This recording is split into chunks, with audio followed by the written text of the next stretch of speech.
Bapak, Ibu, Saudara sekalian, selamat datang di channel Traveling with Jesus, teman baca Alkitab setiap hari bagi Anda semua. Bacaan kami ambil dari kalender liturgi Katolik. Mulai sekarang, Anda bisa mengakses bacaan yang kami bacakan dalam bahasa Indonesia, Inggris, dan Italia. Bacaan dalam bahasa Indonesia dan Inggris dapat diakses setiap hari Senin sampai dengan Sabtu, dan khusus bahasa Italia hanya pada hari Minggu. Selamat menikmati tayangan kami. Tuhan memberkati.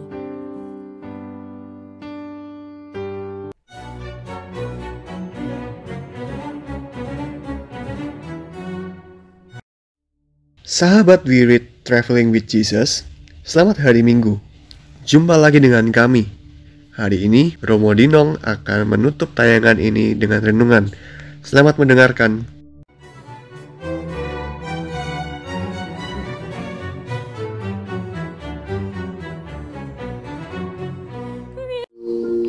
Atas nama Bapa dan Putra dan Roh Kudus. Amin. Datanglah ya Roh Kudus, datanglah dengan kekuatan hati Santa Perawan Maria yang tidak bernoda, mempelaimu yang terkasih.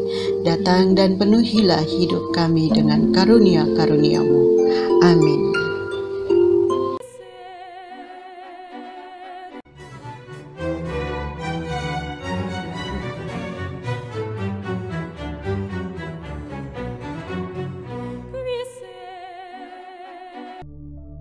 Bacaan pertama, orang yang sakit kusta harus tinggal terasing di luar perkemahan. Pembacaan dari kitab Imamat bab 13 ayat 1-2 dilanjutkan ayat 44-46.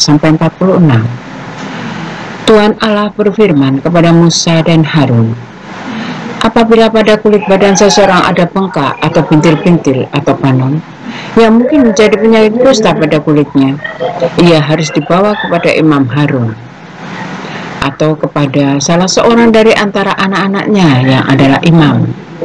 Karena orang itu sakit kusta, maka ia najis, dan imam harus menyatakan dia najis karena penyakit yang di kepalanya itu.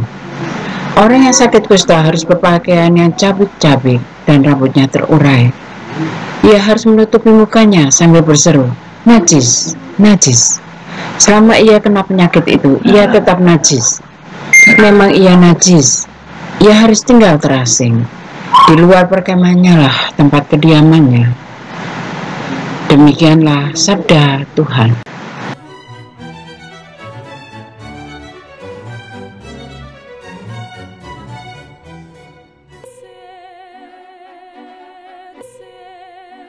Mazmur tanggapan dengan referen, Engkaulah persembunyianku ya Tuhan, Engkau melindungi aku sehingga aku selamat. Berbahagialah orang yang pelanggarannya diampuni, yang dosa-dosanya ditutupi. Berbahagialah orang yang kesalahannya tidak diperhitungkan Tuhan dan tidak berjiwa penipu. Referen, Engkaulah persembunyianku ya Tuhan, Engkau melindungi aku sehingga aku selamat. Akhirnya dosa-dosaku kuungkapkan kepadamu, dan kesalahanku tidaklah kusembunyikan. Aku berkata, aku akan menghadap Tuhan, maka Engkau sudah mengampuni kesalahanku. Referen, Engkaulah persembunyianku ya Tuhan, Engkau melindungi aku sehingga aku selamat. Bersukacitalah dalam Tuhan, bersorak-sorailah hai orang-orang benar, bersorak gembiralah hari orang-orang jujur. Referen, Engkaulah persembunyianku ya Tuhan, Engkau melindungi aku sehingga aku selamat.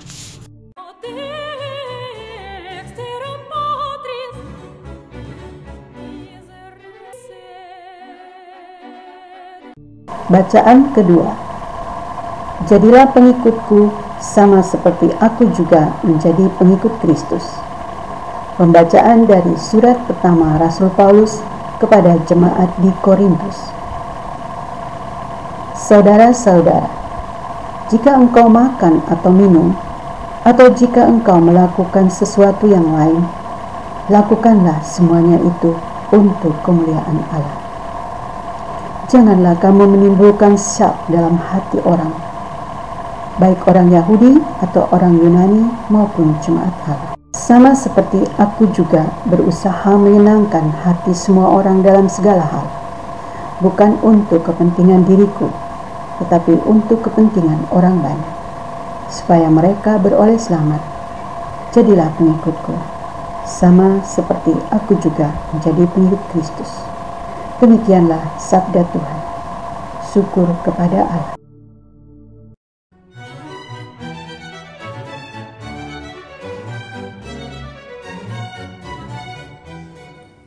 Alleluia, alleluia, alleluia. Seorang nabi besar telah muncul di tengah-tengah kita, dan Allah telah melawat umat-Nya. Alleluia, alleluia, alleluia. Tuhan bersamamu dan bersama rohmu. Inilah Injil Yesus Kristus menurut Markus. Dimuliakanlah Tuhan. Lenyaplah penyakit kusta orang itu dan ia menjadi tahir. Sekali peristiwa, seorang yang sakit kusta datang kepada Yesus. Sambil berlutut di hadapan Yesus, ia memohon bantuannya. Katanya, "Kalau engkau mau, engkau dapat mentahirkan aku." Maka tergeraklah hati Yesus oleh belas kasihan. Lalu ia mengulurkan tangannya, menjamah orang itu, dan berkata kepadanya, "Aku mau, jadilah engkau tahir." Seketika itu juga lenyaplah penyakit kusta orang itu, dan ia menjadi tahir. Segera Yesus menyuruh orang itu pergi dengan peringatan keras. "Ingatlah, janganlah engkau memberitahukan hal ini kepada siapapun. Tetapi pergilah, perlihatkanlah dirimu kepada imam, dan persembahkanlah untuk pentahiranmu persembahan yang diperintahkan oleh Musa sebagai bukti bagi mereka." Tetapi orang itu pergi memberitakan peristiwa itu dan menyebarkannya kemana-mana, sehingga Yesus tidak dapat lagi terang-terangan masuk ke dalam kota. Yesus tinggal di luar kota di tempat-tempat yang sepi, namun orang terus juga datang kepadanya dari segala penjuru. Injil Tuhan, terpujilah Kristus.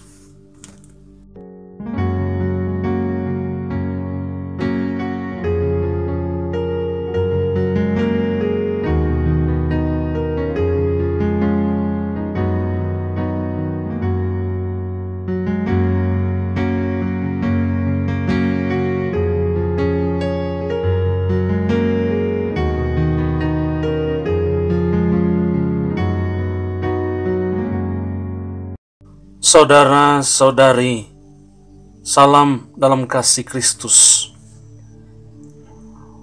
Dalam bacaan Injil tadi, kita mendengar seorang kusta datang kepada Yesus.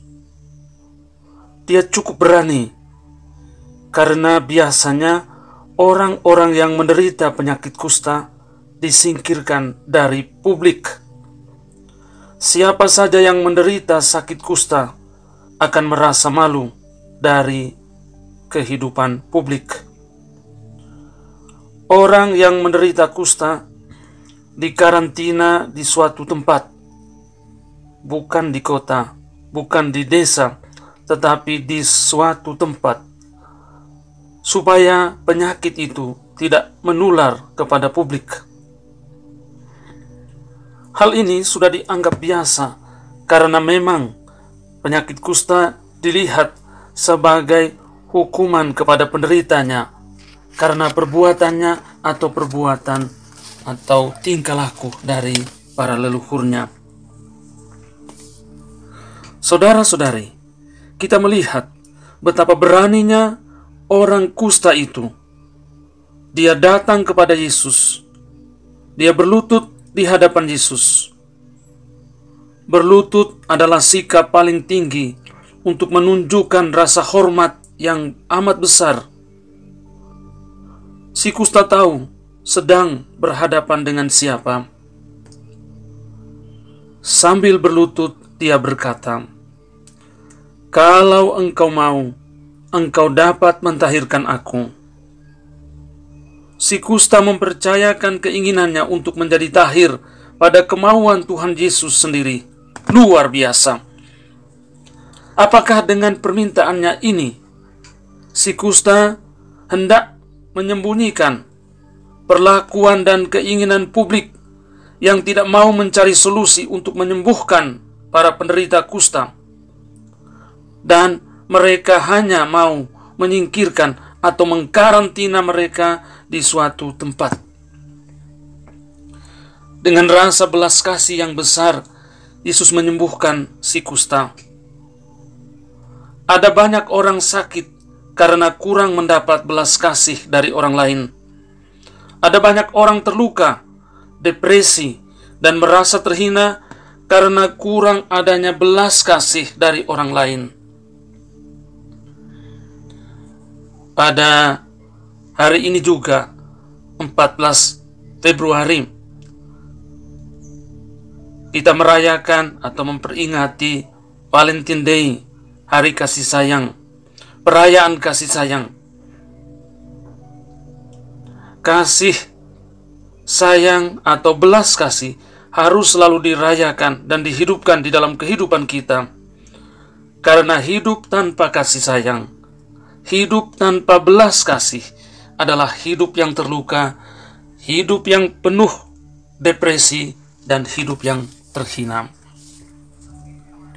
Yesus mengulurkan tangannya, menjamah si kusta itu, dan si kusta itu menjadi tahir.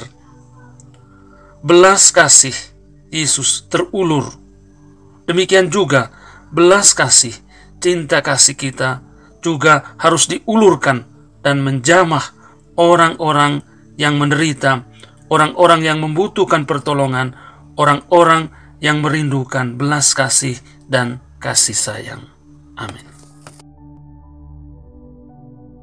Semoga melalui pengorbanan Yesus di kayu salib dan doa-doa Bunda Maria, kita semua dibebaskan dari kutukan, dipenuhi dengan sukacita, cinta, dan memperoleh berkat Abraham yang Tuhan berkati dalam segala hal, peninggian, kesehatan, kemampuan untuk bertahan dalam penderitaan dan tetap berbuah, kesejahteraan, kemenangan, rendah hati, dan perkenanan Tuhan.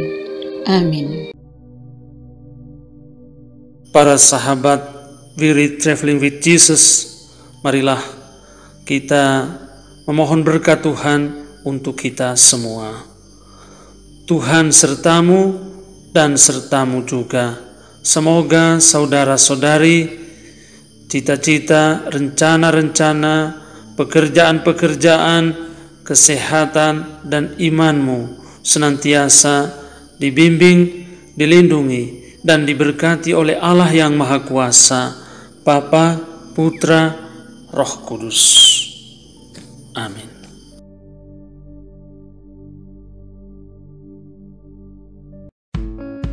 Demikian bacaan hari ini. Terima kasih sudah menonton. Jangan lupa subscribe, like kami di Facebook, dan follow kami di Instagram. We Read Traveling with Jesus. Sampai jumpa lagi di video selanjutnya.